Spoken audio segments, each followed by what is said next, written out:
Namasté mes flammes, j'espère que vous allez bien. Alors aujourd'hui, je vous propose une vidéo pour la pleine lune du 10 septembre.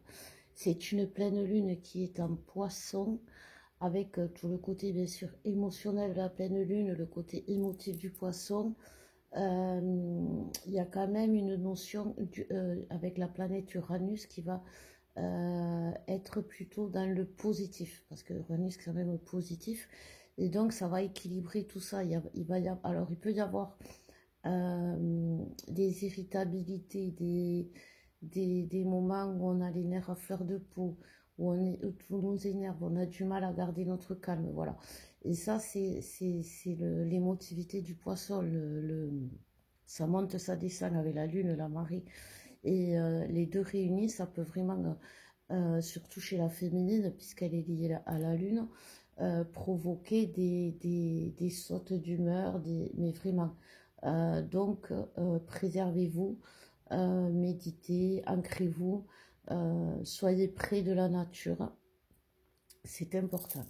Donc, on va voir directement les énergies générales pour la pleine lune, s'il vous plaît, mes guides.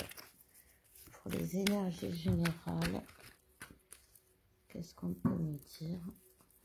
Donc oui, voilà, il y a ça, bien sûr, les insomnies de la pleine lune qui vont nous travailler. Vous pouvez déjà ressentir les effets de la fatigue, beaucoup de fatigue. Alors, il y a aussi l'atmosphère, l'air qui est pesant, qui est lourd. Alors, c'est parce que c'est humide, c'est quelque chose, et c'est pas que c'est un peu partout dans le monde, quoi. Il y a une notion de pesanteur, vous vous sentir étouffé. Et ça, c'est plus les énergies générales qui sont dues à justement tout ce qui s'est préparé dans la 5D cet été, avec tout ce qui s'est passé, qui est en train de se mettre dans la matière, donc qui est en train de se densifier. Et donc cette densité, elle prend de la place, elle commence déjà à s'installer, et on peut se sentir oppressé, on peut se sentir prisonnier dans ses baskets, on peut se sentir étroit, à l'étroit, voilà. Donc on va voir ce que les énergies générales nous disent. On nous parle de l'enfant. On nous parle de déclarer. On nous parle de nostalgie. Et j'en ai deux dernières, construction et communication. Donc, qu'est-ce que ça me dit en premier? Oui, donc on vous en avait déjà parlé vite fait la dernière fois avec Alex de cet enfant intérieur qui va permettre au masculin, parce que comme je vous disais, la pleine lune cette semaine va impacter plus la féminine, qui va permettre au masculin d'aller de l'avant, d'avancer, d'accepter aussi, d'accepter son amour, parce que si jusqu'à présent, si le masculin avait du mal à parler d'amour, aujourd'hui, il a encore du mal à parler d'amour, mais il a envie d'avancer dans cet amour. Donc, c'est d'où cette maladresse que l'on peut avoir chez les masculins, parce qu'il y a des retours, mais ils sont pas, ils peuvent être violents, ils peuvent être les masculins, ils peuvent être en colère, ils peuvent être de mauvaise humeur, ils peuvent être fatigués, ils peuvent ne pas avoir envie de parler et juste être là à côté ou juste faire l'amour. Et c'est normal parce que vous voyez, ils ont un genou à terre, mais c'est surtout parce que justement ils ont combattu, ils ont mis un genou, ils se sont retrouvés un genou à terre. Ils se sont presque écroulés. Et là, ils commencent à se relever. Et c'est ce que l'on nous dit. Et pour la féminine, elle, ce qu'elle va devoir comprendre, c'est qu'elle va devoir lâcher le passé. Parce qu'aujourd'hui, la féminine, elle est trop dans le passé, dans tout ce qui s'est passé. Et le passé, il n'est pas beau. Sauf qu'on nous dit que l'avenir, il est en train de se construire. Il va se construire à deux. Aujourd'hui, la féminine, elle est dans son monde du passé, où ça s'est mal passé, où il y en a assez. Et elle se dit comment je vais faire, comment ça va se passer pour que ça s'arrange. Sauf que elle ne tient pas compte d'une chose primordiale, essentielle, c'est de son autre. Parce que si la vie commune s'installe, si le couple s'installe, si le couple se crée, c'est un couple. Donc, dans un couple, on est deux. On parle, on communique, on échange, on construit ensemble. La féminine, aujourd'hui, il va falloir qu'elle sorte du jeu pour entrer dans le nous. C'est exactement ce que va faire le masculin. Mais le masculin va le faire par choix, par décision. Et aujourd'hui, j'ai l'impression que les féminines le font par obligation. Alors, il y a une histoire d'obligation. Je ne suis pas obligée d'être dans cette relation, donc je m'en vais. Je suis obligée d'être dans cette relation, donc je souffre. Donc, cette relation n'est pas une obligation. Elle a été... On a eu des obligations, c'est-à-dire qu'on a eu des blessures à guérir, des karmas à nettoyer, des transgénérationnels, etc. Il y a eu un gros travail de fait, c'était des obligations. Mais c'est pas une obligation si on a choisi notre chemin. C'est comme par exemple vos enfants vous ont choisi. Et donc il ne faut pas, si par exemple vous êtes, vous avez, il ne faut pas avoir de culpabilité. Vos enfants vous ont choisi en sachant qui vous étiez. Donc vous n'avez pas d'avoir de culpabilité parce que la façon dont vous êtes, vous avez l'impression que ça peut gâcher la vie de vos enfants ou vos enfants peuvent avoir une sale image de vous. Non, ils vous ont choisi. Vous avez choisi votre autre vous a choisi. Ça a été un pourparler là-haut. Ça s'est fait là-haut. Et aujourd'hui, pour vous, ça devient une obligation, alors que c'est un acte d'amour. Et l'acte d'amour n'est pas une obligation.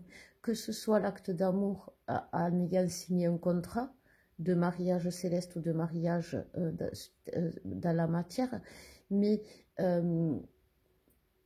c'est aussi un acte d'amour parce que on veut aider le monde et tout ça réuni fait que c'est toutes nos obligations, ça a été dur. C'est sûr, c'est dur le travail, c'est compliqué, mais en même temps, c'est pour arriver à ce couple. Et aujourd'hui, si vous êtes dans votre passé et si vous avez l'impression que vous n'allez pas y arriver parce que dans le passé, ça s'est jamais bien passé, vous ne tenez pas compte de ce couple. Vous ne tenez pas compte que ce couple se crée à deux et que l'autre, il arrive et il a autant avancé que vous et il a autant travaillé. Et ça revient donc à cet enfant intérieur blessé. Toujours, vous allez me dire oui, mais au fil de votre éveil, au fil de votre évolution, vous grandissez et votre enfant aussi. Et aujourd'hui, votre enfant, il est dans cette période de l'adolescence, vous savez, où on se vexe pour rien, où chaque fois que quelqu'un nous dit quelque chose, et surtout les adultes, eh bien on se vexe, on n'a pas envie de les écouter, on fait le contraire. Et là, aujourd'hui, l'univers, il nous dit, il faut faire ça comme ça, il faut faire... Et on n'est pas des rebelles, puisque on a accepté notre mission. Il faut se rebeller contre les choses qui ne nous correspondent pas. Pas contre notre mission divine et notre mission d'âme. Donc, on va voir pour le masculin, ce que nous disent, pardon, les guides. Pour le masculin... Donc, pour le masculin, on nous parle d'échange. Donc, le masculin, il a envie d'être dans l'échange.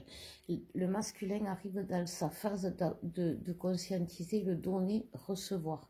Je donne, je reçois. Et c'est ce que je vous disais là depuis ce qu'il a étudié. Il a appris cet été. J'agis bien, je reçois du bien. J'agis mal, je reçois du mal. Donc, il a travaillé ce donner, recevoir. Et aujourd'hui, il sait que il doit beaucoup à l'autre et donc il va donner beaucoup à l'autre parce qu'il doit beaucoup à l'autre et il est fier de donner beaucoup à l'autre. Donc donner beaucoup à l'autre, c'est donner tout ce qu'il a. Et le masculin, il ne peut donner que ce qu'il a. Aujourd'hui, il n'a pas grand-chose parce que il a beaucoup travaillé comme nous et quand on travaille comme nous, enfin comme nous les féminines, et quand on travaille la spiritualité, l'éveil dans la matière, c'est la cata. Donc, le masculin, il arrive avec ce qu'il a, c'est-à-dire son cœur blessé, son corps meurtri, mais son désir sexuel vachement actif. Et c'est pour ça que, quelque part, ça peut perturber la féminine. On nous parle de ben, voilà, il a libéré. Qu'est-ce qu'il a libéré? Il va libérer, alors on me dit attention, non, c'est ce qui va libérer pendant cette nouvelle lune, son côté émotionnel, c'est-à-dire que, comme je vous disais, c'est très jumeau, la féminine, elle est bloquée au niveau des émotions, elle veut plus rien donner, elle en a marre, elle s'est fait avoir plein de fois, elle attend que, et le masculin, eh bien lui, il a un trop plein d'émotions à exprimer, mais il se retrouve face à de la glace. Donc, il est un peu perturbé, mais c'est ce qu'il va falloir, c'est aussi ça le travail qu'il a à libérer, c'est-à-dire un peu se battre contre lui-même, sinon ça ne serait pas si simple. Il y a derrière, eh bien, on a le feu, le coup de foudre, il est enflammé, c'est ce que je vous disais, il est vraiment enflammé. Avec, on a la nuit, la rupture, mais là, qu'est-ce qu'on voit? C'est vraiment euh, cette pleine lune, oui, elle va créer des ruptures, que ce soit d'un côté comme de l'autre, des ruptures émotionnelles qui sont amenées par le pouvoir de la flamme. Ce pouvoir de la flamme va l'obliger à se libérer de ses émotions. Se libérer de ses émotions, c'est pour ça que je vous disais, quand les émotions débordent, eh bien on peut être soit très très très enjoué et très très très motivé, ou justement tout le contraire, parce que ça peut être perturbant et on peut avoir l'impression que l'autre est bloqué, mais non, il y a le pouvoir de la flamme qui est en jeu. Il y a le pouvoir de la flamme. Derrière, il y a la famille, les recettes, euh, tout lui remonte. Les messages qu'il reçoit, c'est ses besoins fondamentaux de l'âme qui remontent. C'est tout ce qui est primordial, ses besoins primordiaux. Les besoins primordiaux, alors c'est pas pipi, caca, manger, c'est mon âme a besoin d'être éveillé, mon corps a besoin d'être ancré, mon cœur a besoin d'aimer, d'être aimé. Et ça, c'est les besoins ancestraux, c'est pourquoi il est là, c'est de quoi il est fait. Le masculin va comprendre qu'il n'est pas qu'un simple terrien, j'ai envie de dire, qu'un simple humain, que ce n'est pas que voilà, il y a autre chose derrière. Et ça, c'est ça l'éveil. L'éveil, vous savez, Jung disait, l'éveil, c'est comprendre qu'il y a quelqu'un d'autre en soi qui nous dirige. Et ce quelqu'un d'autre en soi qui nous dirige, c'est le soi, si on veut. Mais le soi, c'est qui? Le soi, c'est Dieu, le soi, c'est le divin, le soi, c'est notre sacré, le soi, c'est le soi, c'est le pouvoir de la flamme, et aussi le soi, c'est ce qui est euh, notre base spirituelle, nos origines, ce qui fait de nous l'être que l'on doit être, j'ai envie de dire. Et du coup, voilà, c'est ça. Il va y avoir il va pouvoir arrêter. Il va trouver les clés pour arrêter tout ce qui ne va pas chez lui et ouvrir la porte. On n'ouvre jamais une porte dans l'univers sans en avoir fermé une autre. Sinon, ça fait courant d'air et c'est très dangereux pour l'univers. Mais voilà, c'est la loi de l'univers. On ferme une porte pour en ouvrir une autre. Et aujourd'hui, le masculin, il ouvre une nouvelle porte, il en a fermé une autre, il a tout libéré. Et ça, c'est quelque chose qu'il a mis dans la vulnérabilité.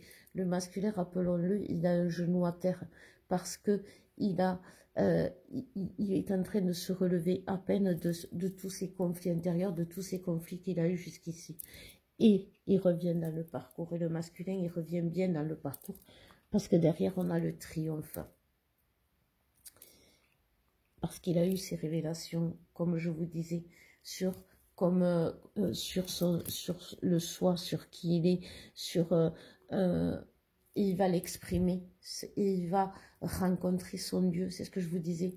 Il est en train il a rencontré son Dieu, il a rencontré son divin, et aujourd'hui, il a accepté que en lui, il y avait quelqu'un d'autre qui vibrait, qui le dirigeait, mais qui le dirigeait vers son parcours.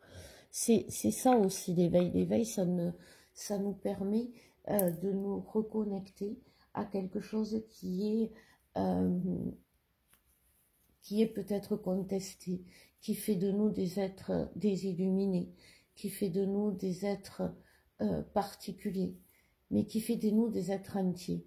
Parce que ceux qui ne croient pas, ceux qui croient en rien, ont un vide, ont un manque. Et ce manque, ils le comblent par la jalousie, la méchanceté, l'arrogance, l'ego, tout le toxique. Parce qu'ils ils veulent ce pouvoir que justement, le fait de s'éveiller, quand quand on rencontre son soi, quand on rencontre son Dieu, quand on rencontre son divin, on arrive à quelque chose, ça s'appelle l'humilité. Et l'humilité, c'est se dire que on est tous égaux et que l'on soit devant ou derrière, enfin, que on est tous égaux, c'est-à-dire que on n'est pas moins, mais on n'est pas plus. Et ça, c'est quelque chose que ceux qui n'ont pas cette notion, qu'il y a peut-être quelque chose de divin en eux ou de divin dans l'univers, s'ils n'en ont pas conscience, c'est l'ego. C'est l'ego qui fait que ils sont bloqués dans cette matière ou qui s'écroule petit à petit et qui va les amener parce que si demain ils n'ont plus rien dans la matière, ces gens-là, à quoi ils vont croire? Si demain ils n'ont pas Dieu ou ils n'ont pas leur divin ou ils n'ont pas leur spiritualité à laquelle se raccrocher pour expliquer les événements justement. Parce que bien sûr que le pouvoir s'écroule, bien sûr que les personnes malsaines, que les personnes qui sont toxiques vont se transformer ou vont disparaître peu à peu. Pourquoi? Parce que c'est l'ère de l'amour inconditionnel. C'est l'ère où justement l'amour inconditionnel, c'est accepter le divin qui est en soi aussi, puisque c'est s'aimer. L'amour inconditionnel, pour atteindre l'amour inconditionnel, il faut s'aimer. Et pour s'aimer, il faut s'aimer entièrement. Et ces gens-là, quand ils vont avoir plus rien dans la matière et qu'ils n'auront plus rien à se raccrocher, puisqu'ils n'auront pas de divin en eux, eh ben ils vont devoir faire ce travail aussi spirituel. Parce que ça ne veut pas dire qu'on va les perdre ou qu'ils vont disparaître. Ça veut simplement dire qu'il va y avoir des personnes qui vont prendre, comme nous on a eu au tout début, des sacrés coups de claque. Donc on va voir les féminines pour continuer. Hop, voilà. Donc alors les féminines, on me parle de rêve, c'est la carte qui est tombée. Donc de rêve, à quoi elle rêve la féminine? Qu'est-ce qu'elle s'imagine la féminine? En général, c'est pas joli ce qu'elle s'imagine. Là aussi, la féminine, en fait, elle a envie d'amour, elle a envie de tendresse, elle a envie de bras, elle a envie de réconfort, elle pense que cette séparation, elle est maintenant inutile. Et c'est ce qu'elle se dit. Et elle va passer de cette colère, mais quel gâchis, mais de toute façon, c'était inévitable, c'est inévitable cette rupture. Elle va passer de j'accepte d'être authentique, c'est ça. Parce que c'est ça aussi, accepter d'être authentique. C'est accepter de reconnaître, comme je vous disais, d'être dans son entièreté. Et c'est ça qui va vous amener à l'union. Mais à l'union du couple. Mais avant d'être dans l'union du couple, vous voyez, il faut quand même qu'il y ait la base derrière. Il faut quand même qu'il y ait la base du couple derrière. C'est ce que je vous disais, la féminine, elle va devoir se rendre compte que dans ce lien, dans cette relation, oui, elle a participé parce qu'elle était éveillée à cette relation, mais elle va se rendre compte que l'autre aussi a participé, que l'autre aussi est utile et que l'autre aussi apporte quelque chose dans la relation et qu'il y a aussi ce magique, ce divin qui est présent et qui amène les choses dans cette relation. Il n'y a pas que, elle n'est pas... Il n'y a pas qu'elle qui doit résoudre le problème aujourd'hui. C'est pour ça qu'il faut qu'elle arrête de se prendre la tête à essayer d'eux. Il faut qu'elle fasse confiance aujourd'hui pour arriver dans l'union. La seule chose que la féminine doit avoir, c'est confiance en l'autre et confiance au divin. Et aujourd'hui, cette féminine, elle n'a ni confiance en l'autre ni confiance au divin pour que la réunion se fasse. Alors elle est dans son coin à chercher des solutions, à chercher ou à sortir du lien parce qu'elle ne trouve pas de solution, au lieu de laisser faire les choses et d'être dans la confiance, puisque c'est ce qu'on lui demande, puisque c'est son destin. Elle ne peut pas aller à l'encontre de son destin et rien ne peut aller à l'encontre de son destin. Donc on lui dit, reprends-toi, et c'est ce que va lui dire la lune, reprends-toi, parce que sinon, tu vas vivre l'enfer, et cet enfer, c'est toi qui te le crée. Cette lenteur, c'est toi qui te l'as créée. Parce que tu es resté, tu te rends fragile déjà et tu es resté ancré dans ton passé, et c'est ça qui te trouble et tu ne vois pas les choses. Et tu es resté ancré dans ce qui s'est passé et tu ne veux pas imaginer ou voir que peut-être ça peut s'arranger et faire confiance et te dire que tu peux retrouver l'équilibre et te dire que tu as droit à cette abondance. Sachez, mes flammes, que cette pleine lune, c'est la lune de la récolte. Donc ça veut dire c'est de la moisson. Ça veut dire qu'on va récolter. Donc il n'y a pas de raison que toi tu ne récoltes pas. On retrouve à la fin l'imaginaire. Donc la féminine va passer de ces idées négatives, c'est bien ce que je disais, de ces idées négatives à l'espoir. À l'espoir, et de l'espoir naît la foi, et de la foi naît les croyances, les sciences. C'est le pouvoir de la flamme. Je vous rappelle que je fais des formations sur le pouvoir de la flamme. Si vous voulez le travailler, si vous voulez vous libérer pour pouvoir justement le sentir et pouvoir avancer. Quand le pouvoir de la flamme est équilibré, on ne juge pas l'autre et on avance avec l'autre et on n'est pas blessé par l'autre. On comprend pourquoi l'autre fait ça et on comprend pourquoi si on n'arrive pas à se libérer de notre colère, de notre rancune ou de notre souffrance, on comprend à ce moment-là que le pouvoir de la flamme peut aider énormément. On n'est pas que le pouvoir de la flamme, c'est ce qui nous a menés jusqu'ici, c'est l'éveil. Et aujourd'hui, vous avez le droit et vous avez le devoir de vous en servir de ce pouvoir. Vous avez le droit de vous en servir pour vous guérir, pour guérir l'autre, pour voir votre avenir.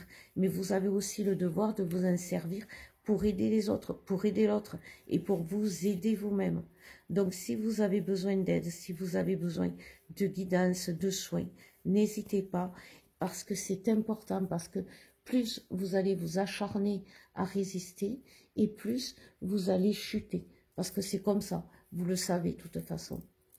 Donc, priez aussi, c'est important de prier. Prier, ça vous connecte au divin. De toute façon, je ne sais pas comment vous l'appelez, mais moi, Dieu, il s'est présenté à moi et je n'ai pu que acter le lien et acter ma foi en Alex parce que j'en étais persuadée à un moment donné.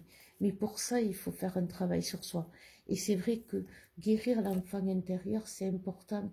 Cet enfant-là, cet ado contrarié, cet ado contrariant aussi, parce que quand il est contrarié, cet ado, il fait chier tout le monde, tout son entourage. Et c'est ce que vous faites aussi des fois, les féminines, dans votre énervement, vous êtes désagréable avec vos gosses, avec votre entourage, avec vos animaux, avec votre jumeau, parce que vous êtes irrité, parce que vous laissez rien passer, parce que vous êtes exigeante, parce que lâchez prise.